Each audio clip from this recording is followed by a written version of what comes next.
Can someone be hypnotized to commit murder? On attention, influence, and the power of subconscious mind. The conscious mind may be compared to a fountain playing in the sun, and the conscious mind fountain play and falling back into the greater subterranean pool of subconscious from it. Oh, that's very fabulous. I like fountain. On an eerie cold morning in Copenhagen, a 29-year-old mechanic named left home early on his bicycle and headed towards a nearby bank, briefcase in hand. With a pistol and pile of bullets, while he would kill someone, threatened the bank teller as he robbed the bank as much of money as he could. Walked into the bank, the door clicking to a close behind him. Walked into the bank lobby, clicking to a close behind him. The hand drop. This man pulled out the pistol and fired a shot into the air. He pointed the weapon to the weapon at the closest teller and bellowed at him. Frozen with fear, the teller stood motionless. Shoot him dead. Wow. He moved on to the next teller, who instantly bolted away from the encounter. Too late. Another gunshot and killed his second victim. Suddenly, the alarm system was triggered, and empty-handed fled the scene after a brief chase caught up with him. Did not resist arrest. He allowed himself to be taken and admitted what he had done. It was not until he arrived at the police station that things started to get weird. At his interrogation, explained that he attempted to rob the bank because God has commanded him to do so. Wow.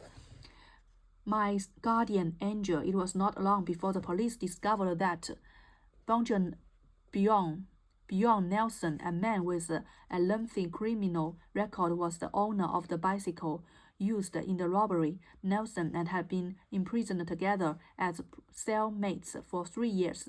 When questioned, the inmates at that prison facility recalled that the two had a strange relationship, but specifically had a disturbingly strong influence on his cellmate. Where was Nelson the guardian angel that was pulling? Oh, the angel. My guardian angel, replied my guardian angel.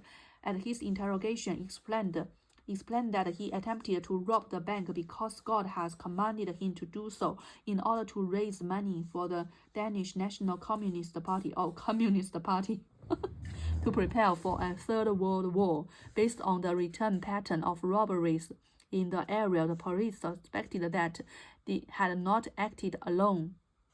Recent pattern of robberies when pressed on the matter of who gave him the idea to rob my guardian angel. Each night, wow, this guardian angel was pulling his strings. 9 months later, prepared to be institutionalized, he wrote a letter to the lead investigator saying he was finally ready to reveal the whole story because the resulting murders. First arrived in prison for a crime he wrote, he entered a deep paralyzed depression. Nelson, having had more experience serving time took hand under his wing. Nelson became his good friend. Okay. When first arrived in prison for the prior crime he wrote, he entered a deep paralyzing depression, and became his good friend and a mentor. He taught him about religion and God, and suggested that the two of them have frequent meditation sessions to help become one with the Almighty. Handjob wrote that eventually Nelson began experimenting with hypnosis. Each night, in the quiet darkness of that cell, Nelson would hypnotize Handjob and command him to act in various ways. He wanted to see how much influence he had over Handjob's mind and how much that influence would grow over time.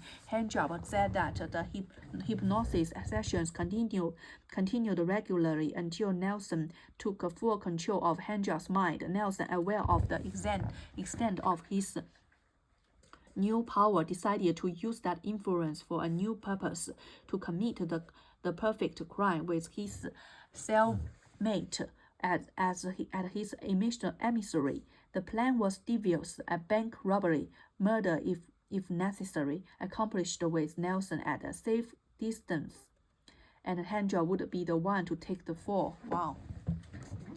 In the quiet darkness of the cell, Nelson would hypnotize and command him to act in various ways. He wanted to see how much influence he had over handjob's mind and how much that influence would grow over time. Said that the hypnosis session continued regularly until Nelson took full control of his mind, aware of the extent of his new power, decided to use that influence for a new purpose. You are getting very sleepy.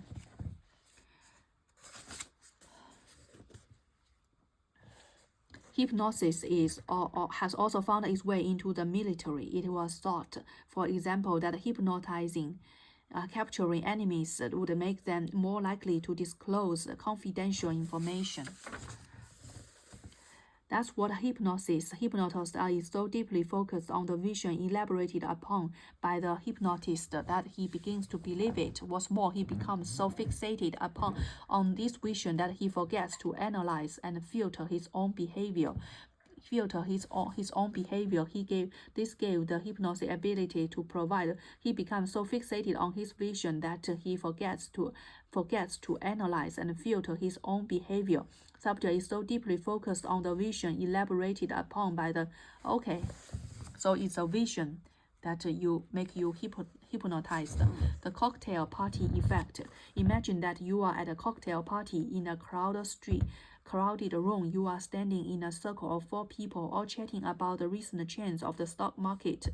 As the conversation starts to get tedious, your mind wanders. Yes, conversations are going on simultaneously all around you, filling the room with deafening clamor of voices. You begin to eavesdrop to the cluster of people behind you. They are discussing the electric nature of the decor,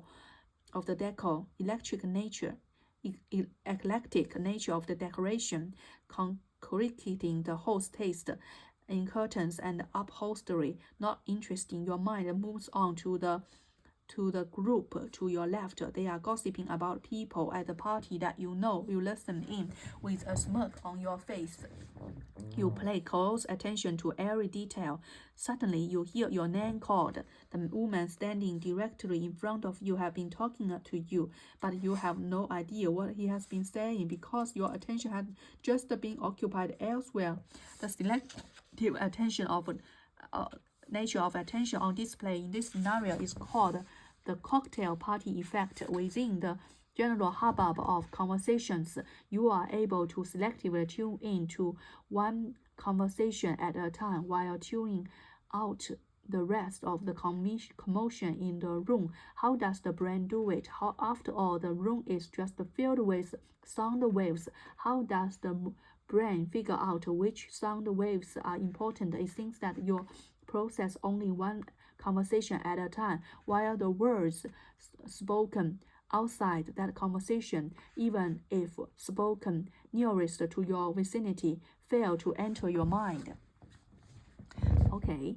Studies of the phenomenon known as inattentional blindness appears to bolster the point that we only consciously register that which our attention is focused on. In a well-known and entertaining experiment, psychologists asked volunteers to watch a video of 2 teams of 3 people passing around a basketball.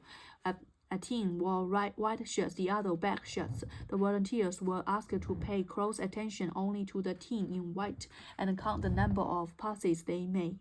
At the end of the video, they were instructed to report the number of passes by the white team. Then they were asked, "Did you notice a gorilla through pathway through the video? A gorilla, rather a woman in a gorilla suit, walked right into the scene through the basketball player paused at window stage. No one see it." Okay. The lesson from neuroscientists' attention is not that the brain detects only certain parts of visual landscape or acoustic harmony and leaves out the rest. The brain receives pretty much everything that our eyes and ears detect, but things that our eyes and ears detect. But the amount of information is overwhelming. It's okay. Well, overwhelming is the key. Attention research demonstrates that our unconscious has the ability to select which facets of the sensory bombardment are relevant and to synthesize a singular, consistent narrative that becomes our conscious experience. The fact that you respond to your name at a cocktail party while your attention is occupied with other conversations implies that something is getting through, even if you are actually oblivious to it. In fact, the brain gets nearly all the information, but we are consciously aware of only a fraction of it. It makes you wonder about all that information. I think a cocktail effect is a very good way to live, because even if the cocktail party effect, even if we are in trouble, even if we are in trouble, but we can still have a very good life. Because we can just focus on something promising, focus on something we prepare for the future.